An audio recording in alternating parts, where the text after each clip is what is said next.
ശൈലിയിലും പ്രവർത്തനങ്ങളിലും CPM മാറ്റം വരുത്തണമെന്നാണ് തെരഞ്ഞെടുപ്പ് ഫലം നൽകുന്ന സൂചനയെന്ന് ടി കെ ഗോവിന്ദനും വി കുഞ്ഞികൃഷ്ണനും മീഡിയ വണ്ണിനോട്. തിരുത്താൻ തയ്യാറായില്ലെങ്കിൽ പാർട്ടി ഇല്ലാതാകുമെന്നും ഇരുവരും ഓർമ്മിപ്പിക്കുന്നു. UDF-നൊപ്പം മുന്നോട്ട് പോകാനാണ് നിയുക്ത MLA-മാരുടെ തീരുമാനം. അടിപതറില്ലെന്ന് CPM-ന് ആത്മവിശ്വാസമുണ്ടായിരുന്ന തളിപ്പറമ്പും പയ്യന്നൂരും നേതൃത്വത്തിന് നൽകുന്ന പാഠം നിർണായകമാണ്. നേതാവെടുക്കുന്ന തീരുമാനം ചോദ്യം ചെയ്യാൻ അണികൾ ഒരുങ്ങുന്നതിന്റെ സൂചനയാണ് ഇരു മണ്ഡലങ്ങളിലെയും ജനഹിതം. വ്യക്തിയാധിഷ്ഠിത രീതിയിൽ നിന്നും ഉൾപാർട്ടി ജനാധിപത്യത്തിലേക്ക് മാറിയാലേ CPM-ന് മുന്നോട്ടു പോക്കുള്ളൂവെന്നാണ് ടി കെ ഗോവിന്ദന്റെ നിലപാട്. ഉൾപാർട്ടി ജനാധിപത്യ ഒരു കമ്മ്യൂണിസ്റ്റ് പാർട്ടിയുടെ ഹാർട്ടാണ്, ഹൃദയമാണ്. അത് തകർന്നാൽ പാർട്ടി ഉണ്ടാവില്ല. അതാണ് ഇവരിവിടെ ചെയ്തത്. എന്തുകൊണ്ടാണ് പരിശോധിക്കണ്ടേ?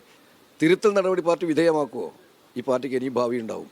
അതല്ലെങ്കിൽ പാർട്ടി ബംഗാളിനേക്കാൾ കൂടുതൽ തകർച്ചയിലേക്ക് കേരളത്തിലെ പാർട്ടിയെ ഇവർ എത്തിക്കും. നേതൃത്വത്തെ തിരുത്താനുള്ള തീരുമാനം അണികൾ എടുത്തത് തെരഞ്ഞെടുപ്പിൽ കണ്ടു. ഇനി തിരുത്തൽ നടപ്പാക്കണമോ എന്ന് പാർട്ടിക്ക് തീരുമാനിക്കാമെന്നാണ് വി കുഞ്ഞികൃഷ്ണന് പറയാനുള്ളത്. കേരളത്തിന് ഇതിനു മുമ്പ് ഇല്ലാത്ത രീതിയിലുള്ള പ്രശ്നങ്ങളാണ് ഈ തെരഞ്ഞെടുപ്പ് കാലത്ത് CPM-നകത്തുണ്ടായത്. നിരവധി ഉന്നതരായ നേതാക്കന്മാർ CPM വിട്ട് മത്സരിക്കുന്ന ഒരവസ്ഥയിലേക്ക് കാര്യങ്ങൾ എത്തിയല്ലോ.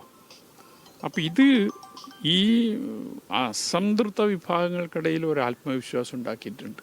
വർഗവഞ്ചകരായി മുദ്രകുത്തി പുറത്താക്കിയ CPM-നോട് വിരോധമില്ലെന്ന നിലപാടാണ് ഇരുവരും പ്രകടിപ്പിച്ചത്. പാർട്ടി നിലനിൽക്കണം, അതിനാവശ്യമായ നടപടിയിലേക്ക് നേതൃത്വത്തെ പ്രേരിപ്പിക്കാൻ ജനവിധി ഇടയാക്കുമെന്ന പ്രതീക്ഷയിലാണ് നിയുക്ത MLA-മാർ. Media one, Kannur.